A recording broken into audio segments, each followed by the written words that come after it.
चलिए आज बात करते हैं एक खोए हुए गांव और समय के एक बहुत बड़े रहस्य की। सोचिए, क्या कोई जगह वक्त की दौड़ से बिल्कुल अलग थलग रह सकती है? तो कहानी शुरू होती है अंकित से, एक हिस्ट्री रिसर्चर जिसे पुराने रहस्य सुलझाने का जुनून है।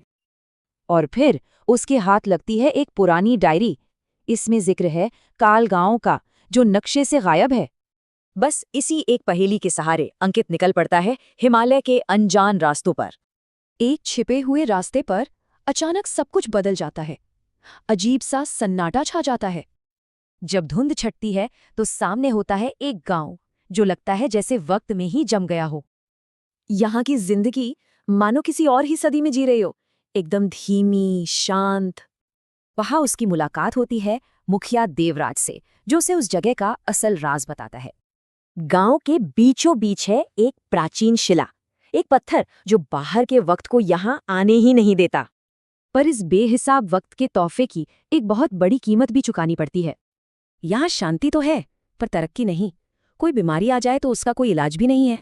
और अब एक अनजान बीमारी पूरे गांव को खत्म कर रही है। उनका वरदान अब एक श्राप बन चुका है।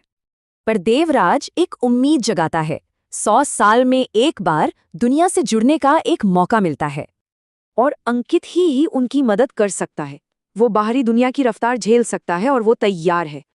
बाहरी दुनिया का सिर्फ एक दिन, और दांव पर है गांव की सैकड़ों साल की जिंदगी।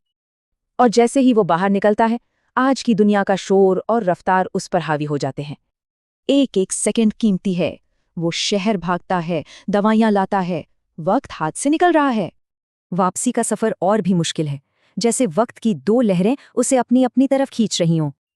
और वो ठीक आखिरी पल में गांव पहुंचता है, जैसे ही समय का वो रास्ता बंद हो रहा होता है।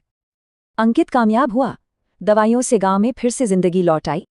उन्हें जरूरी बातें सिखाकर अंकित विदा लेता है। वो जानता है कि ये रास्ता अब हमेशा के लिए बंद हो जाएगा। अपनी दुनिया में लौटकर उसकी घड़ी रुकी हुई है। वो अब सिर्फ रिसर्चर नहीं, एक राज का रखवाला है। तो ये कहानी एक सवाल छोड़ जाती है कि क्या ठहराव में ही असली शांति है, या आगे बढ़ने में?